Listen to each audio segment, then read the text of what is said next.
Empowerment and Socioeconomic Development Hour. I am your host, Dr. Muhammad, or Professor Muhammad. And here today, I got my co-host again. She's here. And this is Brodus. And Shasta Brodus, she's in the audience with me too as well. And we have some things that we're going to talk about. We're going to talk about insurance and in stewardship as well. And, you know, we really need to think about insurance, meaning our health, right? Health insurance and what else? Because we talk about car insurance because that's mandatory. Homeowners insurance, you got to have that. Life insurance, but how many of us have life insurance? And a lot of us really don't know about the ins and outs of insurance. We just know, well, you know what? It's mandatory. We got to have it. We don't need it.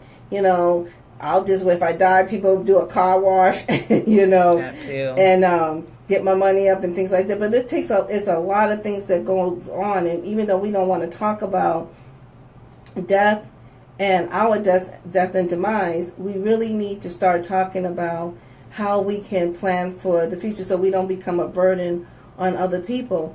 And so, you know, here it is, we have an expert in here in the audience, and she's going to let us know about why and why we should do this. So, Brodus, tell us why. How long you been in the game, and what made you get into the game?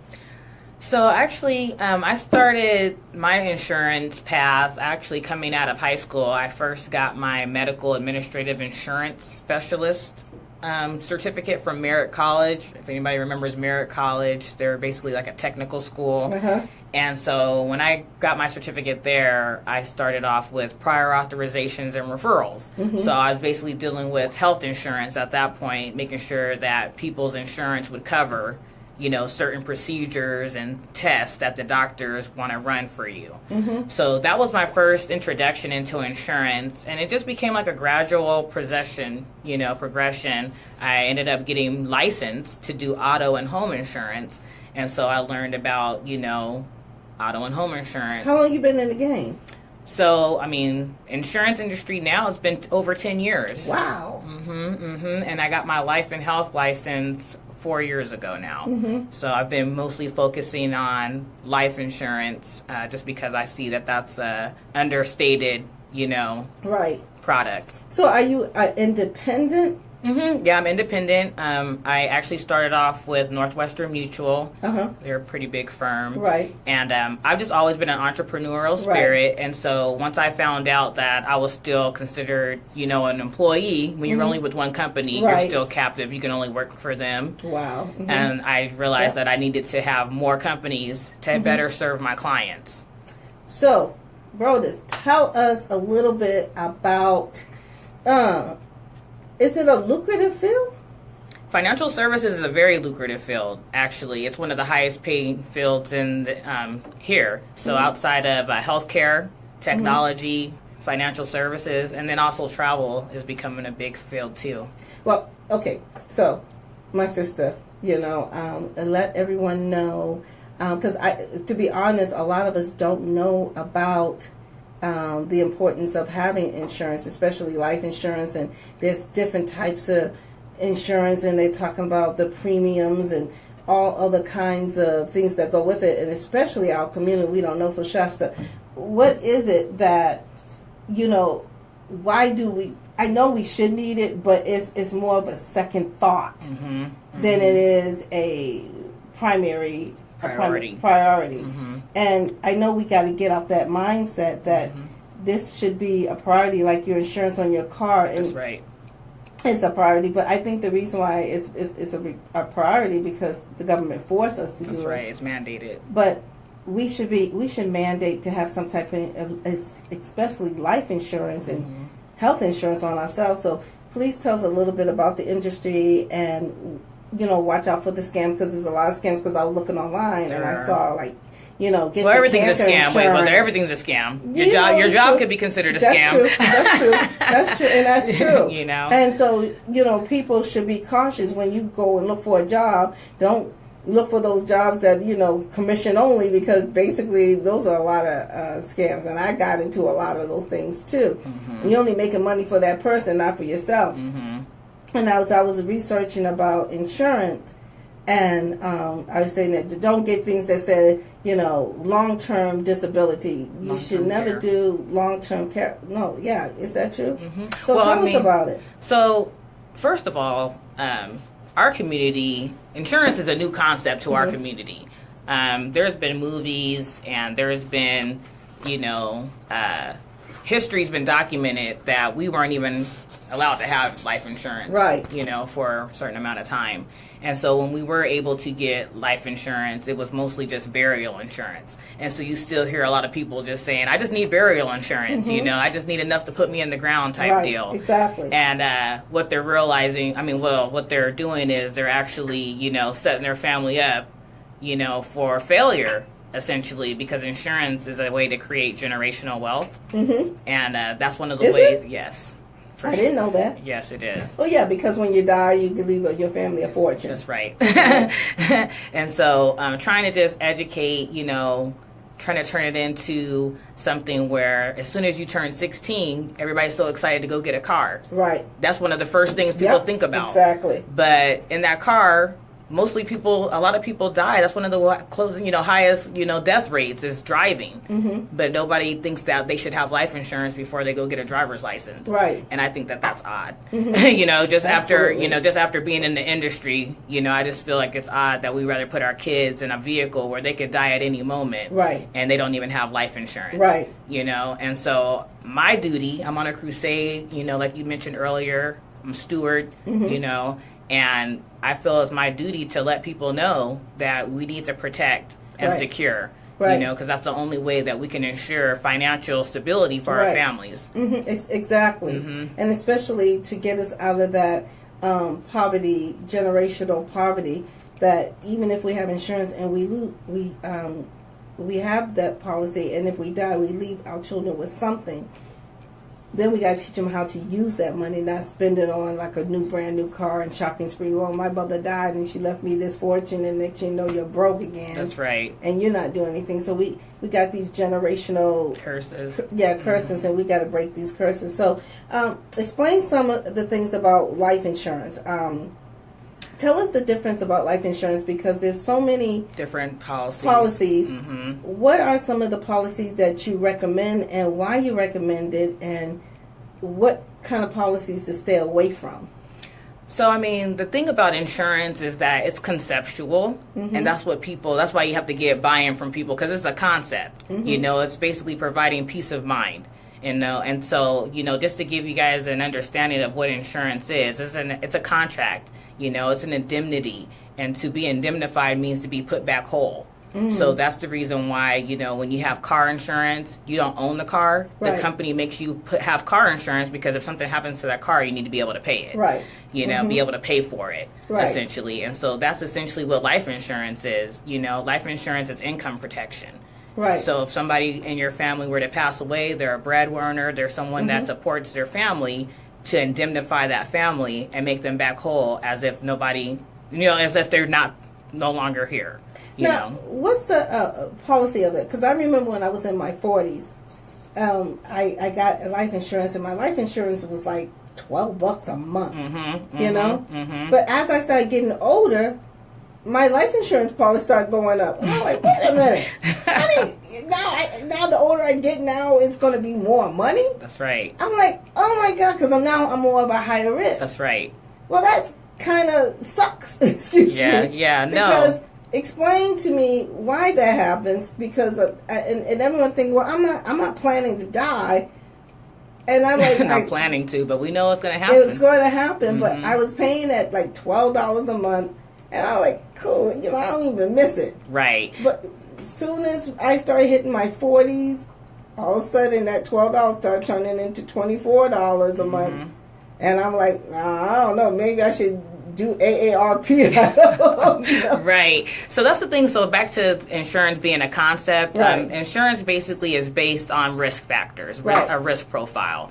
And so the younger you are, the less expensive life insurance is, because they expect for you to have longevity. Right. You know, as we get older, they understand that, you know, you're going to have disabilities, you're going to have illness, and death becomes more prevalent, obviously, because that's the only guarantee here is that we are going to die. And so the policy that you're talking about is called a term policy. And it's a pretty popular policy because it is cheap. I mean, you can get $200,000 worth of life insurance for $30, $15, or whatever the case may be. And so obviously that's appeasing to people because they want to be covered, but they don't want to pay so much for coverage. Right. So there's some downfalls with that, obviously, and that's what I've learned, that a lot of people who get term policies, they don't continue on with the term. Right, exactly. You know, something happens and the policy will lapse, and then they no longer have insurance. Oh, okay. You know, and so that's obviously a problem because people don't want to pay into something. They feel like they paid so much into it. You could pay into it for 10 years. Right. And as soon as you miss a payment, you no boom. longer have a policy. And so that's a negative, that's you know, you know, that's a negative, obviously. And I was listening to Dave Ramsey. If a lot of you all don't, who have never listened to the so-called radio guru, he was saying don't do term policy either because he said it's basically a scam and a waste of your money and time because you don't get much on that investment. Now the broker gets the money, but you don't get the money. Right. I mean, and honestly, I mean, they did the numbers, and only about 2% of term policies pay out because people don't really die within the term. Right. You know, so it's pretty much like betting on yourself, like betting against yourself. Exactly. I'm going to die in 20 years, 20 or 30 years. And so, I mean, there are places where a term policy does make sense. And one of those is like to protect like a mortgage. You know, that's something that's for a term. Right. 20 or 30 years. Right, exactly. And so you would want, if you needed $500,000 because your house was $500,000, but you couldn't afford that as a permanent policy, you would get term so that you could cover that mortgage loan. And so that's where a term would come into play. You wouldn't want to bet that on your life, obviously. So you wouldn't recommend term life insurance? It depends because everybody's situation is different, right? You know, and then basically it's depending on where you're coming in financially. So obviously, some insurance is better than no insurance, right? Exactly. You know, and so it just depends on where you're at. Now, if you start with a term and you just like, I just need to get covered. You know, I know this is not something that's going to be for the, you know, for the whole time, but you basically put a plan together. Now, what if I said I want to do term, like when I'm in my 60s? Yeah, it's gonna. I mean, the term is gonna be expensive. It would be. It's gonna still be expensive. Not as expensive as a whole policy, as a permanent policy, but it is gonna be expensive. Well, and that's one of the things that, or more costlier. That Dave Ramsey, because I'm trying to research it. He said never get whole life insurance. He said that one is. I guess he was saying term was okay, but whole life was not. That's right. And he's saying that because he has an ideology of buy term and invest the difference. Right. And so, not to say that that's a wrong ideology, but that's for a certain caliber person. Right. That's for somebody that already has money. That's for somebody that already has a wealth accumulated. Right. That's not for somebody who's trying to accumulate wealth. Right. So he's saying term is great because if you already have it, that's fine. But when you're doing whole life, he said never get that one because that never pays out. But I was thinking, okay, well, I'm still I'm still kind of leery of both of them because these are words that we don't understand. Right. And we need to be educated on these type of life insurance policies. Right. So, I mean, term is term. It's for a term period. Right, exactly. Whole is for the whole life period. Right. Okay, it's more expensive. Right. Because it's going to cover you for your whole life. Right. The rate's never going to change. You don't have to go through underwriting again unless you decide to get more coverage. Now, is it the same, too, if, say, if you miss a payment, will they drop you just like that with whole life? So that's the great thing about whole life. That's why I don't understand why people don't understand it, because actually you pay into it and you get cash value. So now your dollars are multiplying. Okay. So you're paying for insurance and you're getting interest. Okay. And so if something were to happen with your policy, you couldn't pay it, you have cash there. So now the cash value is paying for the policy. Okay. And so that's why I feel like it's a better way to start for someone who is accumulating because they have that cushion there. Right. You know, to say somebody's going to be able to pay something for 30 years, straight through. Right. That's not realistic. It's not realistic, That's and right. you don't know what's going to happen. That's right. And like you said, it's for a term. That's a fixed right. term. The term and if you mess up on that term, it's over. It's over. You have to get a new policy. Oh, so because basically, so what he's saying is, don't get whole life. Buy term. Because it's cheap. It's cheap. And put your other money in another type of investment. Right. Yes. Right. And then he was, the other thing is the whole life or universal life. That's what it's called. Yes, universal life. That's still a whole life policy. Right. He says just don't get those two. Because they're more expensive. Mm-hmm. And the reason why they're more expensive is because they come with more benefits. Right, exactly. And so that's the thing that we have to educate people about, because a lot of people sell themselves short trying to save a couple dollars. So besides so say for instance, because what do they look at when you're looking at whole life insurance? The risk profile? Yeah, risk. That's what I was going to say. They do look at your risk for your health and everything like that? Yeah, so they're looking for a couple different things. They're looking for health issues. They're looking for prescriptions. They're looking at your medical index bureau. And they're also looking at your driver's record and your criminal history. Okay. Mm-hmm. Really? Yes. To see if you're high risk. That's right. Because obviously all those things play into how you live your life, Just like insurance rates for males are a little bit higher because they're known to be a little bit more riskier. So what would you recommend? Because like you said, if the whole life insurance is a little bit much more riskier, then... Well, it's not riskier. Well, not riskier, more expensive. Then what should we... Like you said, let's say we have... let's give you a good example. We have a person that makes under $20,000 a year. Mm-hmm. They know they need insurance, but, they can't spend a lot of money. So what kind of insurance policy should they get to invest in? If they're making under minimum wage? Because, we can talk about all these different kinds of insurance, but if we can't find something that fit the need or the budget, and I know there's insurance for everybody. Right. What kind of a policy should they take out if they're under, that's a victory. Their income, right. Was that him texting? Mm-hmm. Hi, Leo. Yeah, so he must be on the thing. Yeah, he's looking. So, pretty much, if your income is low, you're going to probably fit into a term policy depending on your age. So I'm educating for people to get insurance as young as they can. Parents, to change the trajectory for the next generation, you need to put insurance on your kids. Right. Because if you put insurance on your kids, you don't have to worry about when they become an adult, if their risk profile raises because they're doing things that you don't know what they're doing, but you know that they're insured.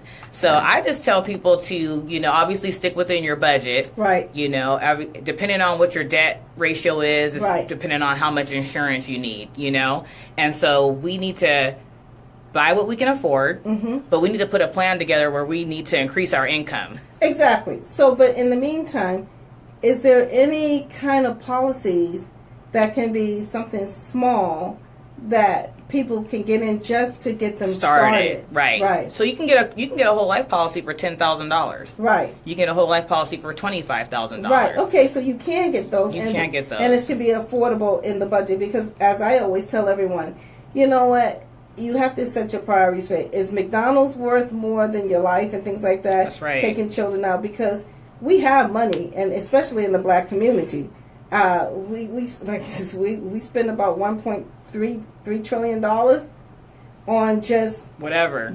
That's right. Yeah. So we know you have to pay your house note, your electricity, and all those other things. But all these other little niceties, try to take some of that money that and reinvest into yourself. That's right. And then so insurance is one of them. Mm-hmm. And so the policy that I'm really passionate about, and I see that's a game changer, it's called the IUL. Okay, the IUL. It's an Index Universal Life Insurance Policy. And the great thing about that policy that I see is that it comes with the life insurance component, but it also comes with an investing component, which is the index. And so if you guys don't know about the indexes, Warren Buffett talks about them all the time. But the indexes is a strategy where you can invest your money and actually, make some money there. And the index universal life insurance policy comes with no losses. Oh, okay. So you put your money in there. There is a cap on how much return you can get, but you're guaranteed gradual growth. Oh, I like this. Talk to me more about that one. I'm even interested in that. And it also comes with living benefits. And so what living benefits means, a lot of people, when they think about life insurance, a lot of people will say, oh, they can figure it out. The kids can figure it out. Right. I had to figure it out myself. I don't want to have to pay for them later. Right, exactly. But you can actually get benefits right now utilizing your policy. So the numbers right now are 1 in every 3 people come down with a terminal illness, cancer, heart attack, stroke, something. And you can use your policy to take care of those things. Wow. So if you ever get diagnosed with, a disease, terminal illness, a chronic illness, a critical injury, chronic, there's another one in there I can't remember, but you basically have access to your death benefit. Excellent. And so that basically enables you to help pay for medical care. Right. Because when those types of things happen, the medical care is astronomical. It's really expensive. And so a lot of people, they want options, but because they don't have the funds for different options of medical care, they pretty much are left to do whatever their doctor tells them, whatever their insurance is going to pay for. Okay, well, we got a caller that keeps kind of bother us. That's the Leo's calling in? Yeah, so I'm going to try to put on speaker. Okay. Let me give him a call and see what he wants to talk about, too. So, okay, so now you're going to be on live on air because basically we're never going to get through this interview if you keep texting me on the show. So, this is Mr. Leonardo Victory II. Hi, Leo. Hey, what's going on? How you doing today? I'm doing successful. What y'all doing over there? We're doing great. Where are you at right now? I'm currently in Michigan City, Indiana. Here trying to save lives. Even if people ain't trying to get with the program. So, what kind of question do you have that you want to ask, or your input that you want to put in? Because I know we're going to see you in another next. This is one of my newly licensed agents, insurance educators, Leo. He saw the picture immediately. He knew the need was there, and we're on a crusade to educate and protect and secure families. Definitely. I was just kind of blown away what you was talking about. I already be catching Jews, make sure they don't fall to the ground all the time. But I actually was just wondering, what actually made Sister Shasta want to jump on this path? Oh, that's a good question. Yeah, that's one of the questions. Yes. But explain again, what made you want to do it? Because you're so passionate about it, and it's like, how many people get passionate about insurance and life insurance? Nobody. So it's like, Because you don't have the funds. Huh? Oh, he listened to the video. Okay, so I've always been someone who wanted to help people, and so I just needed to figure out my space and how I was going to be able to help others. That was just always been how I've been. I just like to be helpful, and so once I found out in financial services 4 years ago the need for insurance and how to create generational wealth, that just basically became my passion. I saw that there was a need there for people to be educated on insurance. I saw that Okay, go on. I saw that basically there was a need for people to be educated. I also saw that we needed to change our family's trajectory, and the only way that we can do that is through having different insurance policies and creating wealth. And that's just something that I'm passionate about, because once I saw the information for my family, I knew that other families needed the information as well. Well, I'm definitely interested in the IUL, the Index Universal Life, and I will probably talk about that a little bit more with you after we get off the show, because that's something basic, something simple, and that's something you're passionate about, and that's something that you would like a lot of us to get on, right? Especially those who are on a fixed income, and they're just starting, and we're just starting off, and that's. It's more expensive, but the benefits are higher. I run the numbers every day, and the numbers are mind blowing. People are throwing away money daily, you know, but this is actually something that's going to enhance your life and your family's life. Right. You know, so it is more expensive. It is a more expensive product, but it's a product that comes in threefold. You get a life insurance, you get a death benefit, you get living benefits, and you also get to put your money somewhere safe to invest it. And what do you got to say, Mr. The third? Leo. The second? Now you disrespect. Was Leonardo Keith? He's so silly. Brother, I got your name all on my phone. Not enough the world can actually hear me, but what I'm about to tell you is as far as like the money goes, as far as stuff being expensive versus inexpensive, if you break it down, it's just like, you know, health. So basically, you either pay the farmers right now, eat better right now, or later on you're gonna pay the doctors. So which one you trying to do? And if you look at if you look at our people, we be in bad positions once we get older because we've been eating cheap. We've been eating inexpensive our whole life. That's Absolutely. right. Now, later on, that same inexpensive lifestyle is becoming very expensive as we get older and older and older. And once again, most people don't know about finances, so it's a doubling crippling factor. So you gonna invest now. It might seem like it's going to be a little bit more expensive, but in the future, just in case something happens, you cover versus being inexpensive right now, and then something crazy happened, and then now you ain't got the money. And the church now fell down. You like, damn, now I should change my life up. Well, that's the thing. You're going to pay now or pay later. Right. And that's with everything. Exactly. And we have to decide, you know, what's going to be the most beneficial. And it's to always pay now. Right. You know what I mean? Because later you never know what that's going to be like. Okay, and so I like that. Let me do this. Let's take a little small break. Okay. And we'll get back with you, and I'll give you a call back, Mr. Second. I'm just gonna mess with you. And let's just take a little, like a 5-minute break, okay? Yeah, call me back. Yeah, because we're gonna listen to some more James Brown. You don't work, you don't need. That's right. Yeah. All right. He's too funny. I was like, I know y'all name. I know Shasta. I like Miss Brodus because, you know, I want to make sure everybody know the last name too, because that's a unique last name.